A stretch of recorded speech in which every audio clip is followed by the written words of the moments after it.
Hello, good evening. Good evening, sir. Am I audible and visible to you? Yes, sir, you are. Very good. Fine. Where are you speaking from now? Sir, I'm presently in Noida. Noida. Very well. Can you get into our subject? Yes. Yeah, very well. Welcome you to one-on-one organized by KingMakers IAS Academy. My name is SHREYA JHA. I'm a retired IAS officer and a former principal secretary to the government of Tamil Nadu. And I have been in this trade for the past 12 years.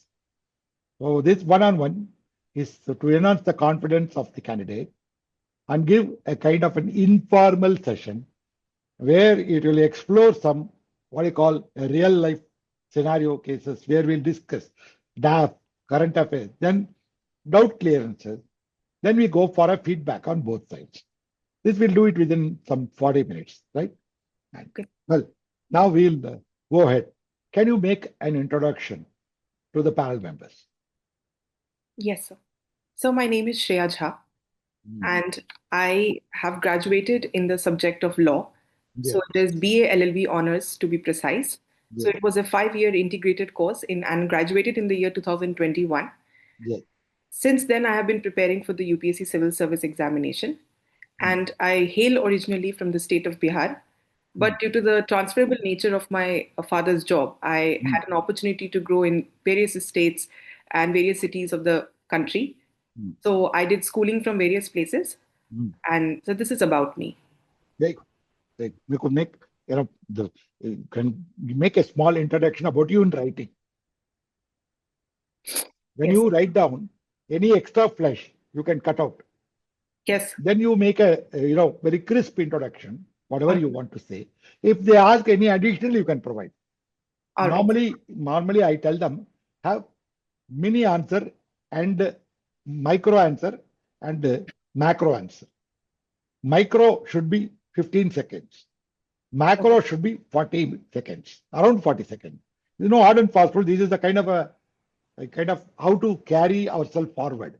Because sometimes what tends is that instead of giving the required information, we give more information. Yeah. We are already having an information overload in the world. And we are going to bother the board members more than what we require. They lose interest in shit. This kind of a problem always arises with the members. They always feel that they are getting overloaded. Suppose somebody asks about the revision that is going on, electoral revision, SIR.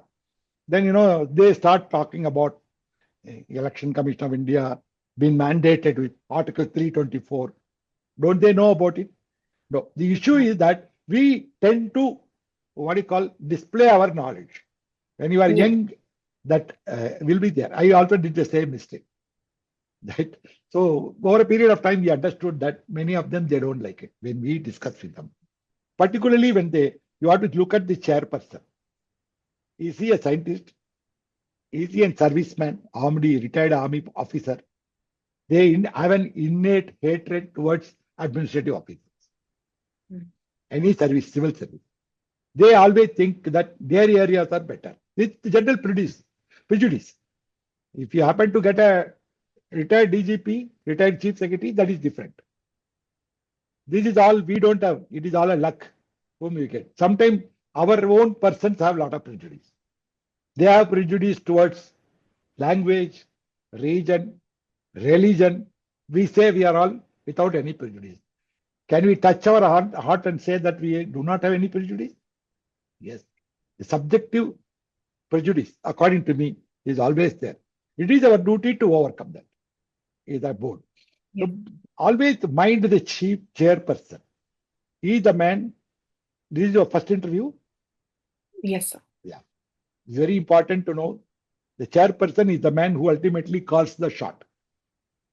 Okay, sir. The others are only advisory members. They don't have much pulls to strings to pull. Only this man will be having the final word. And these chairman alone has your DAF, complete DAF. Others have only a truncated biodata, 1 page. Okay. And they come from different areas. One come from the UPSC office, another come from the reception room. In the reception room, when they sip a cup of coffee or tea, they are flooded with reading materials, which include IEEE magazine, it includes fashion technology, it includes international relation.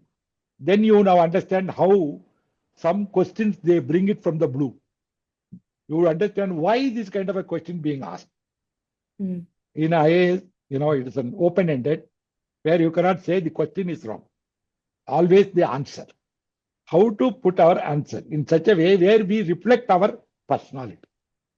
The IQ is not a big issue. It is already tested.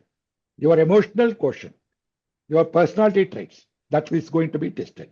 So please keep that always in mind rather than, displaying too much of, people push themselves forward and say, display of knowledge. Yes. There you can restrict because you remember 30 minutes, 15 minutes taken away by questions. There are some people, we may not know what they are talking about. You cannot understand their English. And instead they will give a lecture. At the end, you may not know what is the question is asking. You have to go back to them very politely and say, forgive me, sir, I was not able to understand. Instead of saying, gentlemen, you are not clear, come out with a proper question. Then you will ask him. Then he comes back. All these things happen. They will tell you in the mock interview also. You will come across that. But the best thing is that we restrict. If you don't know, we will say don't know. Yes. Or you can say, sir, forgive me, I am not able to recollect. Yes. Some kind of fact-based, something like that. Opinion-based, we never say, balanced opinion we try to do. Say Election Commission versus Supreme Court. You can always take a Supreme Court. You can always give, like President judgment, presidential advice, how Article 142 being utilized, because you are a law grad. Yes. If suppose out of the 12%, if you happen to be only law grad, and there is some people who think themselves to be experts in law. I have my law degree, right? I have also enrolled in the bar, right? So you may not know about that. You may remember only I am as a retired IAS officer. Yes. That is sometimes the surprises that will come from the board. What is this background? We may not know, but we need to be very careful. So the law, if there is, you can check up with the background, law background kind of people. Yes. So understand the kind of questions they are asking, because they expect what is known as the intent active listening. Many of us, we come to before they end up, we will come to a conclusion, start ourselves, our answer. That's what we do in the same classroom business. That may not work out here. We'll give a total patient hearing, then we'll, by the time you formulate your answer properly. When giving an answer, don't try to give the entire answer in one stretch like a train. The engine following all compartments. My suggestion is make into packages. First package, second package, third package. Yes. If the first package is not adequate, you give the second package. Because they are expecting something from you, like your lordship, expecting some particular this thing, right? Here they will expect a keyword. I always take keyword and bullet points. They give life to the interview. Yes. So you begin to use them, it will be very good. And SHREYA JHA. Yes. Your namesake, there are 2-3 people. At least I remember the 92 judgment. SHREYA single judgment. Yes. Can you tell me what is that judgment about? Yes, so that particular judgment was with regards to the invalidation of Section 66A of the IT Act 2000. The reason being that it was a very ambiguously and vaguely worded section, which actually the Supreme Court had read that it infringes the freedom of speech and expression under Article 19(1)A of the Constitution. So it fell under one of the exceptions of Article 19 subclause 2, which is why it was considered to be ultra vires of the Constitution. It was good. Struck down. Yeah. Very good. Nice answer. Very good answer. And you hail from Jhansi, right? No, sir. I hail from Bihar. You hail from Bihar. What is your native place? Madhubani in Bihar. Madhubani in Bihar. Yes. Can you tell me this Madhubani art Yes. and how it gained its popularity? Yes. So with regards to Madhubani painting, the painting is done mostly in auspicious occasions. The significance of it is that it uses various motifs. These motifs can be fish. These are generally, they use those flora and fauna which is found in this particular region. So they have certain symbolism which is attached to it. For example, fish represents fertility. So it is usually in the marriage ceremonies that a Mithila painting is done. Now, sir, there are two reasons as to why it gained publicity. The first one being that the Madhubani painting artisans, they started going out in the open and they started displaying their work, which is why there were a number of famous painters, like there was Sita Devi. She was very famous, a renowned artist of Madhubani painting. She also was the one who brought it into limelight. And the second one was it was seen as the portrayal of soft culture and diplomacy when it comes to Madhubani painting. So in Japan also there was an exhibition of Madhubani painting. So these are the two reasons as to why it gained popularity, sir. Very nice answer. Very good. And as regards the judiciary is concerned, Yes. the basic structure doctrine does Yes. not end anywhere. It needs to end somewhere. Yes. Do you agree with the point, or you say it can be expanded as per the convenience or the needs of the time by the judiciary? Yes. Sir, as we look at the constitution, which is often considered to be the vehicle of social change. Yes. So when the society changes, accordingly, we have a change in terms of how we perceive our laws. Very good. Sir, accordingly, it's a basic structure which is considered to be not a straight-jacketed formula as such. The court, the judges, they decide on the basis of the case at hand. So, sir, in accordance with that, I think basic structure, if it is kept open-ended, it will be more useful. I'm not saying that it should be open to misuse, but sir, some of the tenets of it, like rule of law, parliamentary supremacy, federalism, these are extremely important. And sir, as per the needs of the case, it can be expanded, sir, on these lines. Very good. I agree with that. Fully agree with that. This Keshavananda Bharati case. Yes. That's everybody's. Everybody knows about it. Did the Keshavananda win the case? So, as far as I can recollect, he did not win the case, sir. He did not win the case. He became a history. Yes. In law. It's a milestone, right? Yes. That is where they started the basic structure doctrine. Yes. Have you heard about the 39th Constitutional Amendment? Why it was struck down? So the 39th Constitutional Amendment, sir, I am unable to recollect at the moment. Yeah, it is relating to what you call immunity angle from law. Yes, sir. For some posts. It's a lifetime immunity for the post of governors and the prime minister. Yes, sir. It was struck down. Yes, sir. So even how can you give immunity even for a criminal act? Yes, sir. So that is why when the government changed, when Mrs. Gandhi brought it, then it was struck down later by the court. And actually it was ultra vires, they said, nobody can be exempted. Yes. Why they give immunity to the governor while he is in power? Sir, as per my common sense, I think immunity is given largely because he is considered to be a representative of the center and he's representing, and he's in a certain state which might be ruled by an opposition-led government. So in order to protect him against any false charges or any implications arising from it, he's given that protection. Suppose there is a criminal case against him, say like a murder or a rape. Yes. Even that also is exempted? So there are certain safeguards that is given to him. Criminal cases cannot be instituted in office, sir, but later on it can be. Exactly. You cannot institute, but you can wait till he demits off. Yes. That's very important safeguard that is given to them. Yes. And when the governor happens to be what you call head of the state, and chief minister is the head of the government. Yes. Who is supposed to be the what you call more powerful to make a law? So the chief minister represents the will of the people. So, Chief Minister is given more power because he's the popularly elected leader, which is why he should be given more power, sir, than the governor. Right. But when the governors, now in the recent, the constitutional bench on the president's presidential advice, Yes. then the solicitor under Article 143, they made a very clear understanding. Does it not go against the earlier judgment when they gave against the governor of Tamil Nadu? So that particular judgment was with regards to the timeline, the fixation of timeline in which you have to give assent to the bill.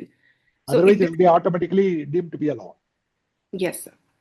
This is against what is known as a pocket veto. Pocket veto, yes. So the court did not agree. It said that there cannot be any fixation of timeline, and this was seen like a protection of federalism. But at the same time, the state government was not. They were not happy with the decision. So this is what happened. My point is it the Supreme Court is backstepping from its judgment? Sir, I do remember that there was a judgment in which there was mentioned that there should be a timeline that should be mentioned. I'm not able to recollect the name of the case. Yeah, right. This is the same. You need not mention the name. It's the same Tamil Nadu government. Okay. Governor versus the Tamil Nadu government. The state of Tamil Nadu. Yeah. But the problem is that every case is decided based on 2 points. As a lawyer, the first is fact. Yes. Then established proved fact is applied to law. The basic principle. But where the referral being made by the president for opinion and a constitutional bench of 5 sit down, they have to go through 360 degree of the gamut of law. Yes. And 360 degree of our tradition. So everything have to be taken into consideration. Yes. Apparently, it may look like this judgment is against that judgment. It is not. That judgment was based on fact and law. It's a small edge. It has got 4 corners. This corner is so broad, this canvas, you cannot, fit in within that. So that is why it looks apparently Supreme Court giving 2 different judgments. Because you are a lawyer, right? You are a student of law. So you need to have that kind of a perspective. You should be able to check. Okay, I'm not going to petty questions like how the appointment of judges, removal. I'm not going to. I wanted to go for the recent ones. All right. So that will be helpful to you to understand. Well, now, when we are all talking about this IPC, CRPC, what we need to talk about is an Environmental Protection Act. Yes. We need to talk about Data Protection Act. Yes. You say yes, right? Agree? Yes. So Data Protection Act, recently the act has been, Digital Data Protection Act has been, it has been approved by the government. It is enacted. And they have also established Data Protection Board. Yes. But there were some objections to the Data Protection Board. Why? Yes. So the Data Protection Board objections, from what I can remember, is primarily because that board deals with the selection panel of that particular board is under contention. So that is one of the reasons as to why it is. Sir, apart from this, I think I need to read more on this. Yeah, because we studied all those basic laws, basic procedures, right? But when it comes to beyond business law, beyond your contract evidence, these special laws are very important today. The environmental law or this digital protection, information protection law, data protection law, it's all very, very important. So some questions from that can be seen. This data protection, because earlier we discussed about the what do you call harbor, the 66A, everything we dealt with now, right? You can compare it with the gold standards prescribed by the European Union. Yes. GDPR Act. Yeah. So we know how they do it. So though we may not accept the carbon adjustment mechanism, we accept their standards they prescribe. We try to do the same standard. But here, the data protection, it is not a statutory body. Yes. It is a board. created by the government. The executive can create, throw them out at their will and fancy. Yes. Then where it is going to protect, legality is not there. You need to give the legal background, Legal back. constitutional or statutory background. Okay. That is not there. That is the major complaint. Another Okay. complaint about the law itself is it doesn't provide for data localization. Data localization. Yes. Is there any important reason why the government left out when they prescribed the what do you call the bench? The recommendation was for data localization, inclusion of data localization, Yes, sir. including Balakrishna Balakrishna committee. recommendations. Yes. Yes. Then the what do you call the panel, the parliamentary panel, they also made that recommendation. Yes. But the government did not include it. Parliament. Was there Yes. any specific reason you can find out? So the reason that I can think of is the fact that when there is a free flow of data, data can be easily utilized by various MNCs, corporations. It is easier to do business when there is a free flow of data. So I think in order to protect the business interest for ease of doing business, I think this was left out, sir. Yeah. But it can be because of the lobbying of the. Yeah, you are right. But basically, what happened? It will be going against the big techs. Big techs. Yes. It is a kind of a fight against the big tech. Yes. We need to be technically very sound, technologically sound. Yes. Then only we can take a big fight against all these things. Tomorrow, they refuse. You can't do anything. Yes. So it has to go by gradually. We make them to have two servers to store it inside here, so that we will have access to the local storage. Yes. Now everything is stored out of India. Yes. So that is what we are worried. Step by step we can go. That is I don't know, but I'm trying to defend the government action, saying that there is a reason where they can't fight against the tech business. Even you have seen what is happening, Yes. A tech giant can speak against the president of USA. Yes. Then you can understand who is powerful. Yes. Next day, the X, the Twitter, so-called Twitter, X has so much of millions of, posts, either for, it starts a global trending fact. Yes. It opens up a big debate, which the president cannot stop, which he cannot create. Yes. Even it can end his career, political career. Yes. So that is the power of tech companies. So that's Yes. why the government wanted to play soft with them. Yes. Maybe in course of time, they become dependent on India. Maybe. Yes. By the time you have a bargaining power, more bargaining power, by the time you can argue. Well, this data localization, according to you, do you think it is possible in future? So it is possible in future, sir. It's I don't think it's a hindrance, because when we are localizing data in the servers of India, except for the fact that, sir, I feel that we need a better privacy law, sir. Because there is a lot of data surveillance and all which happens, and the citizens, as such, they have this complaint that the data which is stored is utilized by the government in order to maybe use them in their favor. So if this strong protection of data is done, then I don't think it is a problem, sir. Yeah, they may take some more time. The only point India becomes, economically, technologically, yes, we become very strong, right? Our bargaining power will go up. Yes. So, well, now, the computerization has become in the judicial sector, legal sector, it has become there.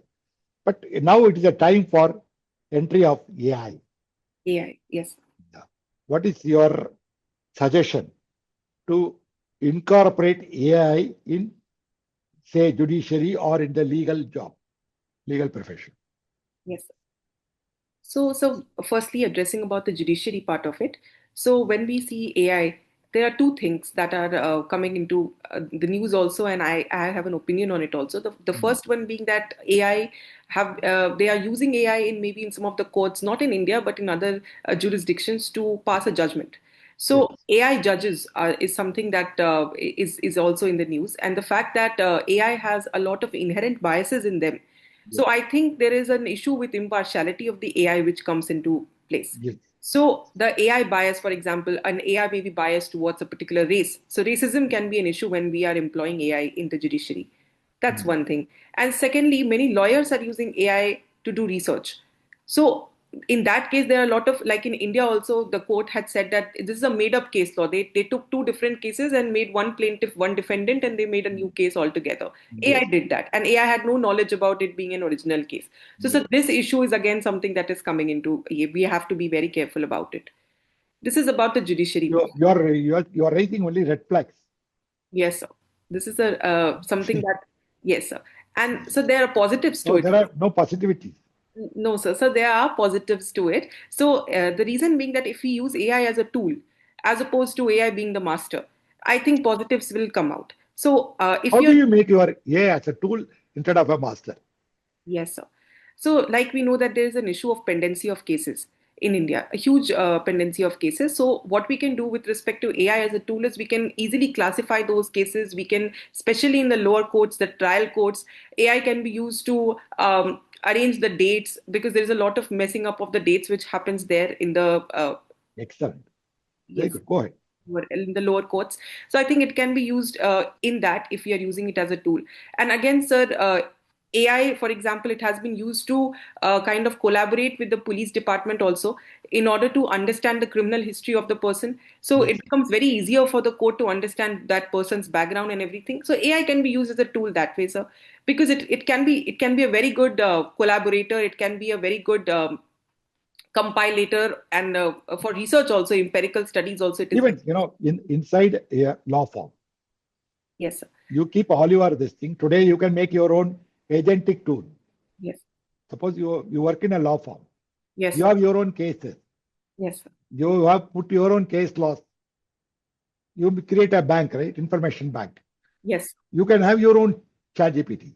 ChatGPT. Yes, sir. You can create your own agentic tool. Are you aware of that? Yes, sir. So I did read Like on some. Perplexity having its own browser, Yes, sir. Comet, where you can, Perplexity, you put something, you use your Comet. Yes, sir. Now you use your Claude, Sonnet 4.5. So you get quite a lot of this thing information. But only thing is, people are still think that it can do everything right. That is the place where the wrong takes place. Yes, sir. Yes, sir. The human in the loop is very important. I would expect that. Yes, true, You sir. can always say you can use AI, but need to get, automatic route cannot be there. As long as the court, social subjects are concerned. Law is Yes, one of the social things. It is not a exact. It has to be elastic. yes, sir. It can't apply case to case. Yes, sir. It cannot be, like a science. It cannot be applied uniform. Uniformity cannot be there. Yes, So in that case, the human in the loop makes that proper decision. Yes, choose the what is called the bias, prejudice that can likely to come in. yes, So better we can do automation. Quite a yes, lot of automation. Even inside, if you want to get a brief, if you give me what you call you are pleading, which is about 15 pages, yes, I can give you 1 page cheat sheet. You know what is a cheat sheet? Yes. I can make a 1 page cheat sheet. Previously, you sit down and you make a note. Today, I don't need a help. It's on yes, one side, it's quite making a quite lot of junior or what you call apprentices sent away. yes, And you can make an agentic tool. I am good at making it. I have proficiency. I can buy my subscriptions. You understand? Then I yes, am putting you in a disadvantageous position. Then I have 10 agents. It is something like having a 10 lawyer, yes, sir. like junior lawyer. Go and search in AI. Go Yes, and search in, the data related to Punjab, Haryana court, yes, High Court. Like that, I'll be able to get all the 10. I'll put them, I'll make it into a book. I can produce a book rather a day. yes, Most of the judges are also become victim of this. yes, sir. You would have seen a couple of days back, the district court judge he was depending when he was dictating his judgment on pop-up messages from on screen. Perhaps the pop-up was given by the defense lawyer or prosecution. Whatever with that, there is an application of mind for the judge also. Yes, sir. He should judgment. That immediately went to Punjab High Court, Punjab Haryana High Court. Yes, sir. And they actually chastised him, the judge, and they said, whenever you are delivering a judge, you should not look into your pop-up messages or your depending on others. Then he said, no, I was looking into, yeah. Then they said, okay, we will subject your this thing for forensic audit. Are you aware what is a forensic audit? So I can understand from the name that a audit is about doing a proper due diligence in terms of whether it is right or wrong, and forensic has to do with something to do with maybe a proper survey, a proper surveillance sort of a thing for. Now I will put it this way: where you are trying to understand it, the due diligence is here totally. Whenever due diligence is not followed, we cannot set it right. Yes. The output comes right or wrong. Yes. Then you go backwards. You have a one, for example, the ED, Environment Directorate. They take a metadata. From that metadata, so and so speaking to so and so. Okay. What is the relevance to speak at night? What is the relevance of speaking for 2 hours? Because it is an end-to-end encoded message. So you can't find out what they spoke. But the metadata that you spoke to so and so, to this number, that is there. With that metadata, they make an investigation. They start from there, like bank account. So when I receive a bank account, they can immediately trace its route. Today, digitally, it is possible. This is what actually is a forensic audit. You go backwards from this end. Then you find out one route to a Swiss bank. Another route, you will find it to a local individual's account, which is not connected with any business. Yes. Why should they spend money to you? This is how they start. The ED's entire process only goes on this basis of forensic auditing, because they can take up only based on a criminal case filed in the other cases, right? You have a, what you call, predicate offense. Unless there is a predicate offense, they cannot take up this. Okay. So whenever there is a predicate offense, in Tamil Nadu, there was a case against the liquor corporation. Okay. Then they started based on the liquor corporation, they started. Okay. The predicate offense is available, so they started. Okay. But now they have found out there are so many offenses have been committed. That is illegal transaction of money. Yes. But it is very difficult, a lot of them are shady companies, shell companies, which bust in a day or two. Yes. And there are black money havens are available throughout the world. Right? In neighborhood, you can go anywhere, you can invest and come back within a day. Next day, the money comes to you routed back as a loan from a bank, which is only remains on a letterhead.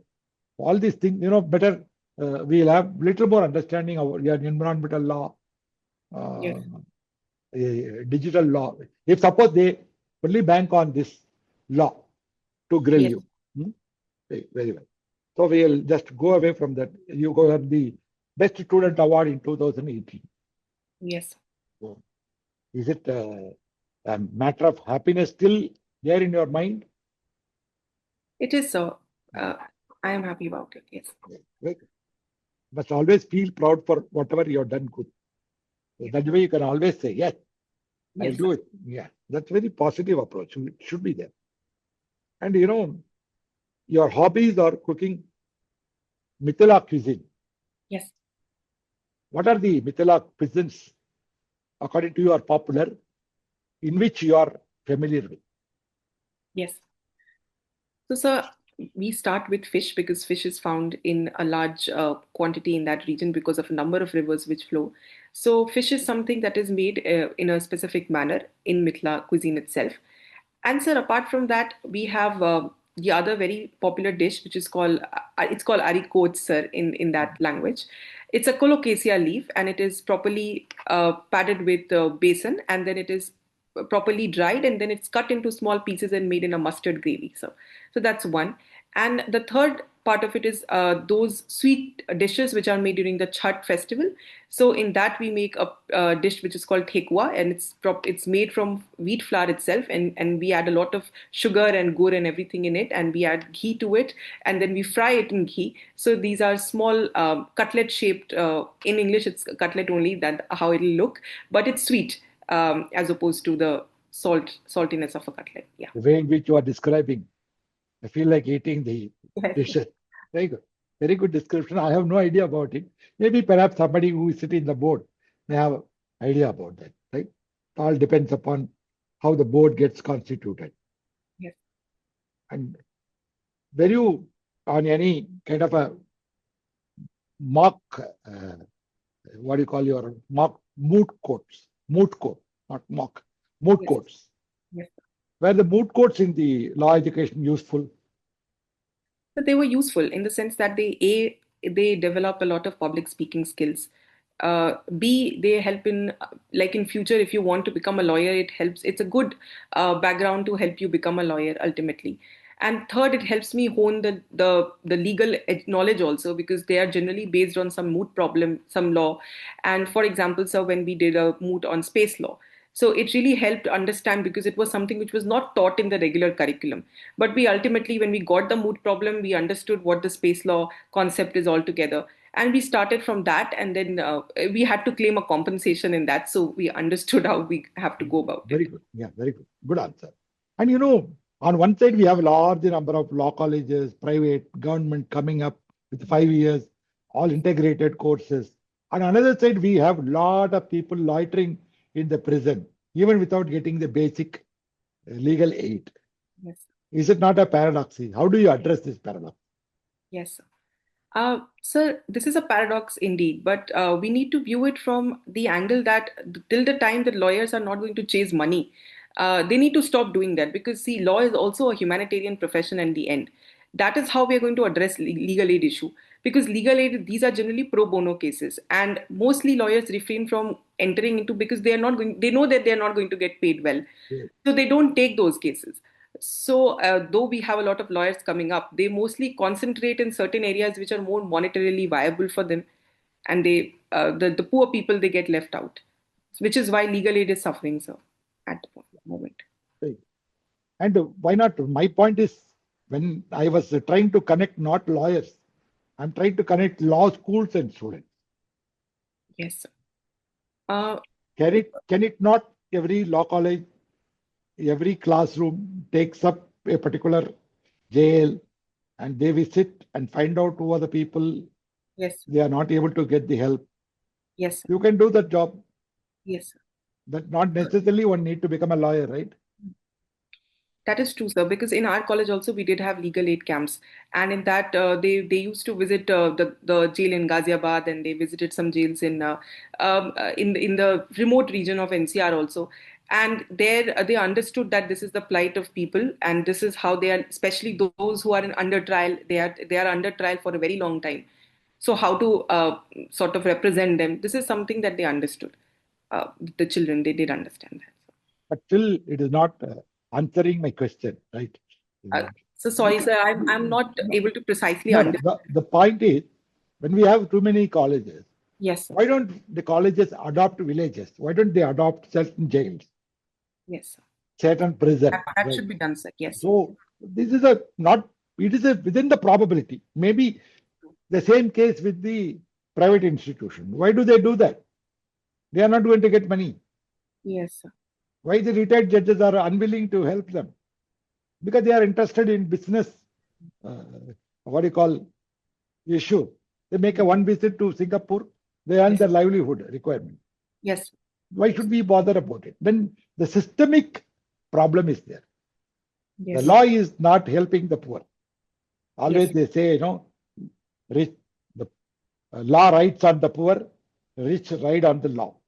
Yes. So we need to, my idea is we need to reverse this.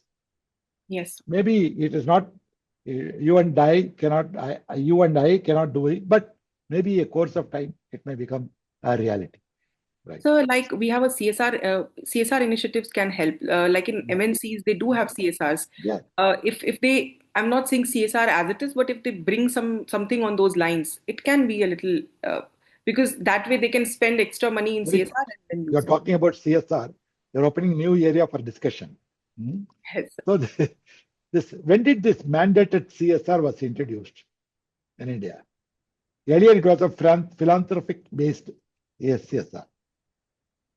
So the corporate social responsibility, sir, I remember some 2023, there was a No, mandatory. the 2013 Act was 13 amended. and 13 the act came, and 23 there was an amendment that you have to mandatorily do it, sir. Yes, that is the mandated. Even they made it, but all the corrections they made, like kind of MSME sector, they brought some Yes, sir. changes about its what do you call how to address the MSME because of the IT coming in, right? Yes, So sir. that is why they did it. Today, it is opened up. The problem is, say, for Infosys, they have their own foundation. Yes, sir. What is the need for having their foundation? You need to give your money to somebody to do it. Why do you have your own wife sitting on the foundation doing it? Why Microsoft, Bill Gates, his own wife name? Sir, it's probably because that CSR initiatives they are not taxed. So I No, I do understand what I'm saying. You CSR is a mandatory one. yes, Suppose you are mandated to do it, you yes, can have your own prescribed area. yes. Say farmers' welfare, say students' welfare. Hmm. But here they form their own foundation. The same is case with Microsoft, Yes, Gates Foundation, Melinda, Bill and Melinda Gates. Yes, sir. Melinda Bill Gates Foundation. Why do you have your own money being put in your own foundation and call it as a CSR? Yes, All in the broad based it should come. You have an initiative as an what do you call an NGO. Let them fund it to you. You do it better for your village. yes, That kind of a broad base should come. yes, sir. For instance, I was having a grudge against this Infosys in South. They dominated IT sector. Yes, sir. And the entire thing, Narayana Murthy, he speaks so much today about 9 hours, 10 hours work. Okay, yes, sir. Like, okay, what he does, his son-in-law has become the prime minister. Sunak has become the prime minister of UK. Now, the foundation is started in his wife's name. The entire money has been transferred. Yes, sir. So, Sudha Murthy is the person. She thinks in terms of only building a library is going to bring up the village level education.